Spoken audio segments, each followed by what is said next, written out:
예레미야 8장 18절부터 9장 2절까지 교독하겠습니다. 예레미야 8장 18절부터 9장 2절.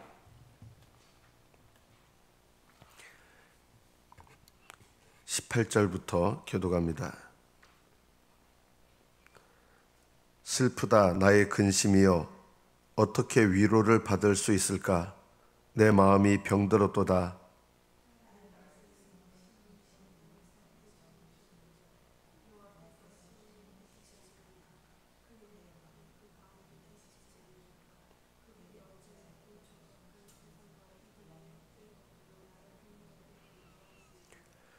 추수할 때가 지나고 여름이 다하였으나 우리는 구원을 얻지 못한다 하는도다.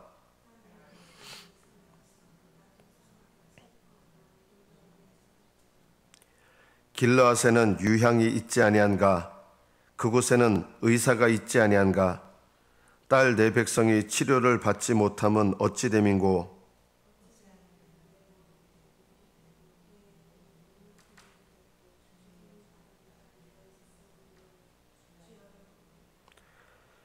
내가 광야에서 나그네가 머무를 곳을 얻는다면 내 백성을 떠나 가리니 그들은 다 간음하는 자요 반역한 자의 무리가 되미로다. 여기까지 받들어 읽겠습니다.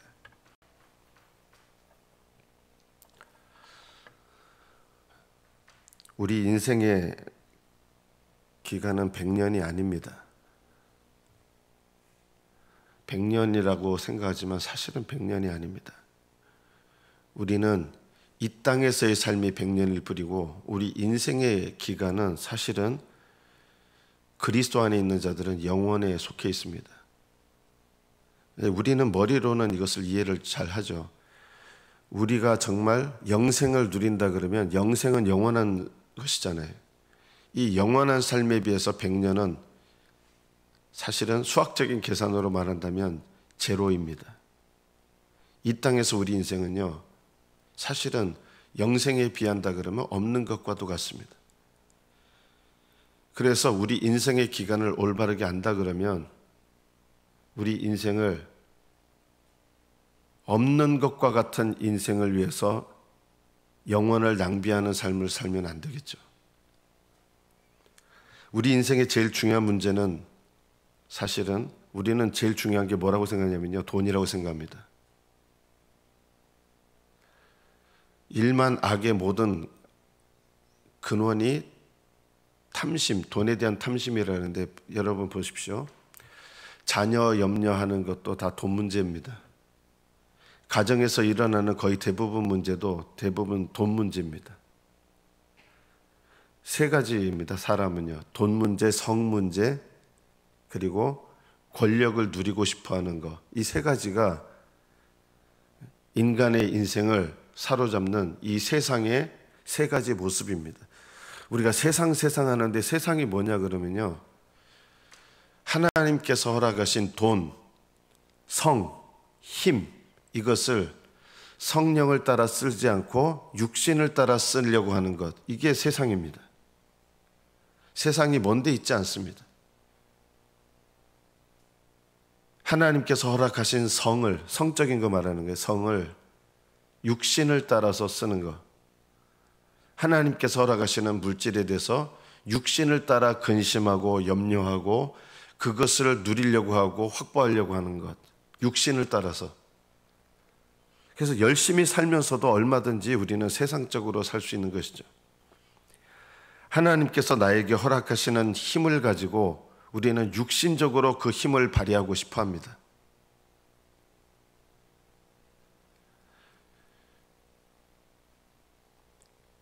일주일 동안 세상에 살다가 이런 우리 기도의 표현을 잘하지만 사실은 교회도 교회라고 해서 무슨 그런 것이 없는 그런 공간이 아닙니다. 교회 안에서도 사실은 성, 힘, 돈 이것에 대해서 여전히 같은 원리가 작용합니다. 교회라고 거룩하지 않습니다. 이 교회 공간이요. 거룩한 공간은 없습니다. 인간의 제일 중요한 문제는 그래서 이것입니다. 죄의 문제, 의의 문제입니다. 사람들은 이 가장 중요한 문제를 항상 회피하고 싶어 합니다. 왜냐하면 이게 내 문제이기 때문에, 내 문제인데 부담스러운 문제예요. 죄의 문제, 의의 문제. 그래서 사람들은 죄의 문제를 잊어버리기 위해서 제일 먼저 하는 게 첫 번째, 하나님을 지워버리는 것입니다. 이 죄의 문제라고 하는 건 결국 하나님과 나 사이에, 의로우신 하나님 앞에 내가 있기 때문에, 죄인인 내가 있기 때문에 죄의 문제가 있는 거잖아요. 그러면 죄인인 나의 모습을 어떻게 하면 변화시킬까? 이거는 힘들어요. 그래서 제일 쉬운 방법은 뭐냐면 하나님을 없애버리는 것입니다.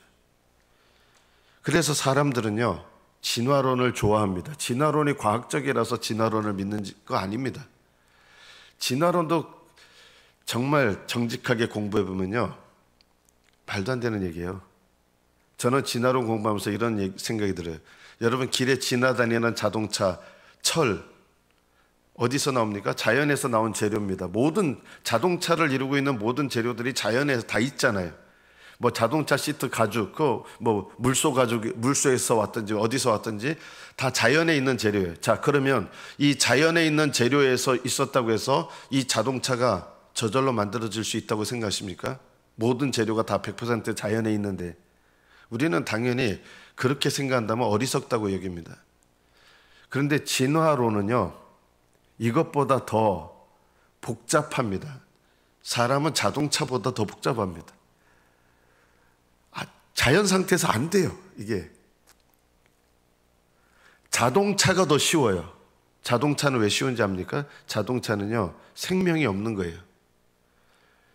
그런데 인간은 왜 더 어렵냐? 인간은요, 생명이 있는 존재예요. 이 생명은 자연에 있는 어떤 물질이 모여서 되는 거 아니에요. 그래서 진화론은 그 자체가 이미 잘못된 전제를 갖고 있어요. 자연에 있는 어떤 물질을 합쳐도 생명이 안 나옵니다. 생명은 하나님께서 전혀 다른 방식으로 호흡을 불어넣으셔서 생명이 있는 거지. 그래서 눈에 보이는 것들만 다루는 생물학은 생명이란 무엇인가가 가장 중요한 질문이잖아요. 생물학에 대답 못합니다. 왜 못합니까? 생명은 물질의 조합이 아니거든요. 물질이 모였다고 될 수 있는 게 아니거든요. 그런데도 사람들은요, 진화론을 좋아합니다. 왜요? 하나님을 없애버릴 수 있는 거니까. 그래서 믿지 않는 사람들은 은연중에 하나님 앞에 있는 죄인의 양심이란 게 있어요. 사람은 양심에 시달리는 걸 좋아하지 않아요. 이 양심에 시달리지 않는 가장 좋은 방법은 하나님을 없애버리면 돼요. 이게 첫 번째예요. 진화론이라든가 뭐 이런 거, 세상은 저절로 만들어졌다는 거예요. 이게 얼마나 우스운 얘기인지 압니까?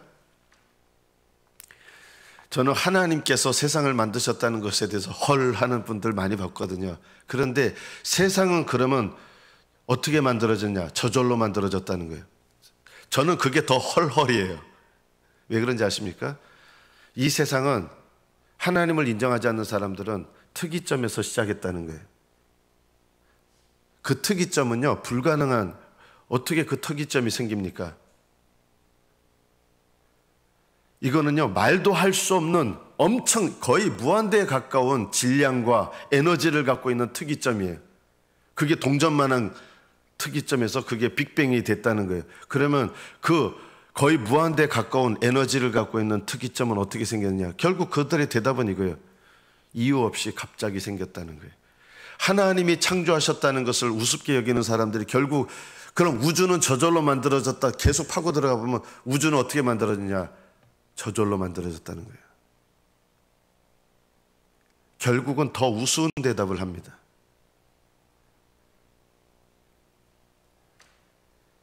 하나님을 없애버리고 싶습니다. 두 번째가 뭐냐?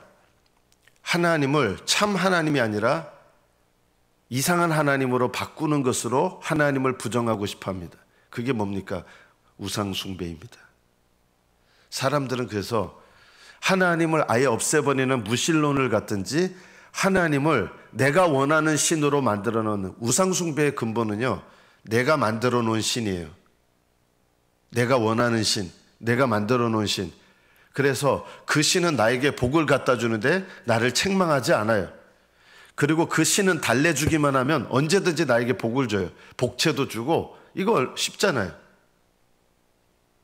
우상숭배는요, 하나님을 바꿈으로써 하나님 앞에서 나의 죄와 하나님께서 허락하시는 의의 방법을 무시하는 거예요. 세 번째, 하나님 앞에서 죄와 의의 문제를 회피하는 세 번째 방법은 뭐냐? 종교에 빠지는 것입니다. 제가 말하는 종교는 뭐냐? 참신앙이 아닌 행위로서 이루어진 그런 종교를 말합니다. 이스라엘 백성들은 종교에 빠졌습니다. 오늘날도 종교에 빠지는 분들이 많습니다. 종교라고 하는 건 뭐냐면 신앙에서 요구하는 것을 회피하고 싶은 거예요. 신앙에서 요구하는 게 뭐예요? 예수님을 믿는 신앙에서 요구하는 거? 죄에 대한 회개죠. 그거는 싫은 거예요. 또 뭘 요구합니까? 주님께 대한 순종. 그거는 귀찮은 거예요. 죄에 대한 회개와 주님의 뜻에 대한 순종 없이 내가 하나님을 믿을 수 있는 방법, 그게 뭘까요? 종교입니다. 그래서 기독교도 많은 분들이 종교로서의 기독교를 좋아합니다. 무슨 말이냐면 신앙으로서의 기독교는 별로 안 좋아한다는 거예요. 하나님 앞에 죄를 회개해야 되고 반복되는 죄를 끊어야 되고 이런 거 너무 힘드니까 내 마음대로 살고 싶으면 내 마음대로 살면서 하나님을 인정할 수 있는 거, 예배 드리는 거 할 수 있죠. 헌금하는 거 할 수 있죠. 그거는 종교예요. 신앙도 물론 예배 드리고 헌금해요. 그런데 종교는 하고 싶지 않은 거를 안 해도 되는 거예요. 그게 뭐예요? 죄에 대한 참된 회개, 성령의 인도하심을 따르는 것, 믿음으로 주님의 뜻을 순종하는 것, 겸손하게 낮아지는 것, 하나님을 인정하고 내 삶의 주권을, 하나님의 주권을 인정하면서 주님 앞에 엎드리고 겸손히 순종하는 것. 이거는 싫은 거예요. 그래서 종교로 이루어진 기독교를 좋아하는 것입니다. 구약시대도 그랬습니다. 열심히 제사 드리는 거예요. 제사 열심히 드려요. 근데 뭐는 없어요? 그 제사의 본질이 뭐냐면 죄에 대한 깨닫는 마음, 애타하는 마음, 애통하는 마음, 슬퍼하는 마음, 회개하는 마음인데 그거 없이 그냥 아무 의미 없이 제사만 드리는 거예요. 우리도 똑같을 수 있죠.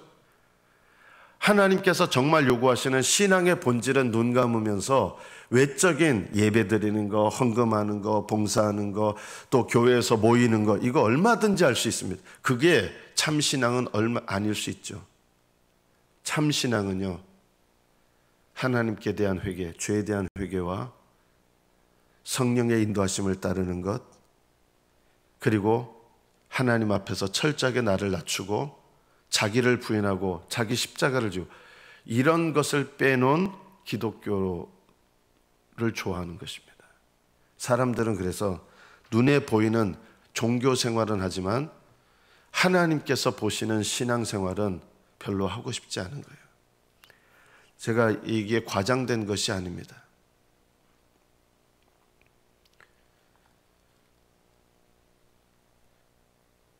천국에 들어가는 사람은 그렇게 많지 않습니다. 제가 겁주려고 하는 말이 아닙니다. 좁은 길을 걸어가는 사람들은 항상 기독교의 역사에서 소수였습니다. 상대적으로 소수였습니다. 왜냐하면 종교로서의 기독교를 더 좋아하기 때문에, 편하기 때문에, 그리고 내가 정말 직면해야 될 문제, 그게 뭐예요? 죄와 의의 문제잖아요. 그거를 회피하면서 나를 구원한다고 하는 것을 믿고 싶은 거예요. 그게 바로 종교로서의 기독교입니다. 예레미야 선지자 당시에 이스라엘 백성들은 종교로서의 신앙에 대해서 부인한 적이 없습니다. 제사 열심히 드렸고요. 외적으로 보면 하나님을 잘 믿는 사람들처럼 했습니다. 그러나 하나님께서는 분명히 얘기하셨습니다. 예루살렘 거리에서 진리를 찾는 사람을 단 한 명이라도 찾으면 내가 예루살렘 전체를 용서한다 하셨는데 단 한 명이 없었던 거예요. 사람들은 그 당시에 그랬을 거예요. 당신이 너무 과장하고 있어. 우리가 믿는 하나님은 그런 말 안 해요. 예루살렘에서 지금 제사지 열심히 드리는 사람들이 얼마나 많은데 당신이 뭐라고 그런 말을 함부로 합니까? 뭐 예루살렘 거리에서 진리를 찾는 사람이 한 명이라도 있으면 용서한다고. 우리 하나님 그런 말씀하시는 분 아니에요. 이랬을 거예요. 예레미야 당시에. 어디서 와가지고 쓰잘데없는 얘기를 한다고. 예레미야 당시에 그랬습니다. 본인들은요, 유대인들은 우리는 하나님을 믿어요 한 거예요. 우리 하나님 믿습니다. 예레미야 선자는 슬프다 나의 근심이 어떻게 위로를 받을 수 있을까? 내 마음이 병들었도다. 이스라엘 백성이 심히 먼 땅에서 부르짖는데 이게 이 부르짖음이 뭐냐면 죄를 깨닫고 부르짖는 게 아니라 그냥 고통스러워서 부르짖는 것밖에 없는 거예요.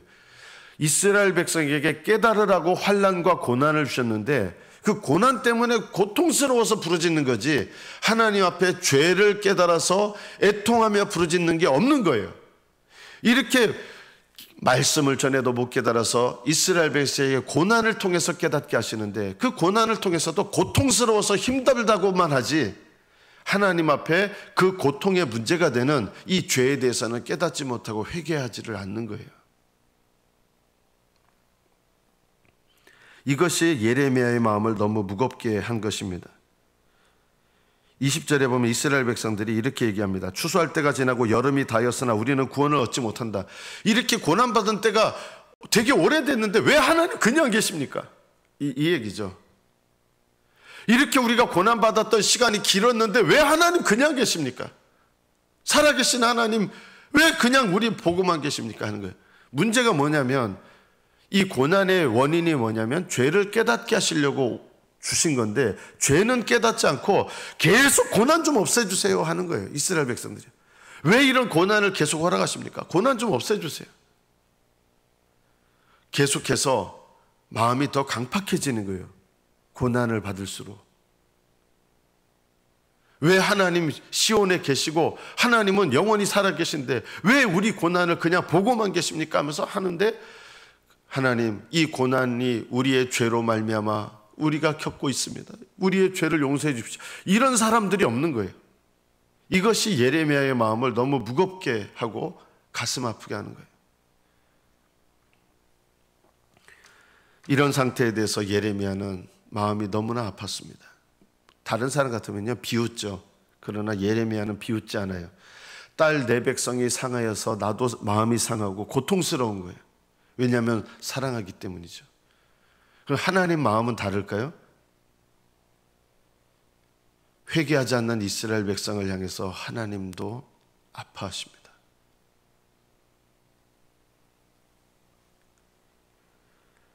길라앗에는 유향이 있지 않은가? 그곳에는 의사가 있지 않은가? 유향과 의사가 있는데 치료를 못 받는다는 거예요. 이게 뭘 말합니까? 하나님께서 선지자들과 제사장들을 주셨어요. 선지자들은요 죄를 깨닫게 하는 사람들이고 제사장은 깨달은 죄를 들고 나오면 제사를 통해서 그 죄를 없이 해주는 사명이에요. 그런데 선지자와 제사장들이 그렇게도 많은데 전혀 치료를 받지 못하고 있다는 거예요. 왜요? 선지자들은 깨닫게 하는 사명을 갖지 못하고 그냥 평안하다 그러고 거짓된 예언을 하는 거예요. 하나님은 여러분에게 평안을 주실 거라고. 여러분 버리시지 않는다고. 하나님은 자기 백성을 결코 버리시는 법이 없기 때문에 여러분 결코 망하는 법 없습니다. 이런 거짓된 위로를 준 거예요. 선지자들이 죄를 깨닫게 하는 거 안 하고. 제사장들은요 그냥 의미 없는 제사를 계속 드리고 있는데 평강하다 염려하지 마세요. 이런 거예요. 그러니까 선지자들과 제사장들이 많은데도 불구하고 진정으로 하나님 앞에 나와서 죄를 깨닫고 회개하는 이스라엘 백성은 없었던 거예요. 이런 가운데서 깨어있는 분이라면 이렇게 전했겠죠. 지금 겪고 있는 고난의 원인은 죄를 깨닫지 못하고 회개하지 않았습니다. 하나님 앞에 죄를 깨닫고 돌아가야 됩니다. 이렇게 되는데 선지자들과 제사장들은 이렇게 한 거예요. 하나님 살아계시기 때문에 이 고난 없애주실 겁니다. 염려하지 마십시오. 조금만 더 참으세요. 하나님 이 고난 없애주실 겁니다. 이런 거짓말들을 한 거예요. 조금만 더 참아서 이 고난이 없어졌습니까? 아니었습니다. 이스라엘 백성들은 완전히 멸망하고 완전히 포로로 끌려가게 됩니다. 이들은 거짓된 예언과 거짓된 위로를 주었습니다. 그래서 딸 네 백성이 치료를 받지 못하고 있었습니다. 그럼 예레미야 선지자가 이 말씀을 전하면 되잖아요. 전했어요. 전하는데 안 듣는 거예요. 예레미야 선지자는 오히려 이 말씀을 전하다가 구타당한 거예요. 어디서 재수없는 소리 한다고. 선지자들에게도 구타를 당하고, 예를 들면 백성들은 예레미야 선지자가 죽어 없어지길 바란 거예요. 우리한테 맨날 불길한 얘기만 한다고. 그래서 예레미야 선지자는 더욱더 슬퍼하며 어찌하면 내 머리는 물이 되고 내 눈은 눈물 근원이 될고 죽임을 당한 딸 내 백성을 위하여 주야로 울리로다. 내가 광야에서 나그네가 머무를 곳을 얻는다면 내 백성을 떠나 가리니 그들은 다 간음하는 자요 반역하는 자의 무리가 됨이로다. 영적으로 육적으로 간음하고 하나님께 등지고 있는 상태에서 돌아오지를 않은 거예요. 이 예레미야 선지자의 말씀은 그럼 오늘날 우리하고는 상관이 없느냐? 전혀 그렇지 않습니다. 우리 인생의 제일 중요한 문제는, 다시 말씀드린다면, 죄의 문제와 의의 문제입니다. 우리의 인생의 죄를 어떻게 해결할 수 있을 것인가? 하늘나라에 들어가려면 의가 있어야 되는데, 물론 예수님의 의를 의지해야 됩니다. 믿음으로 말미암아 예수님의 의가 나의 의가 되는 거, 그렇게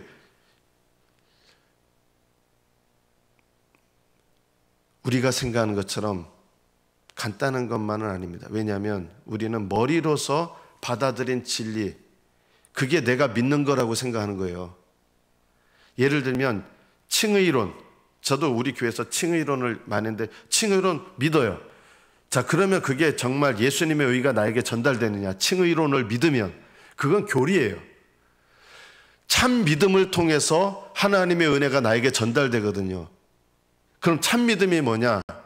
참 믿음은요, 하나님을 의지하는 거예요. 참 믿음은 하나님께 돌아가는 거예요. 참 믿음은 하나님께 순종하는 거예요.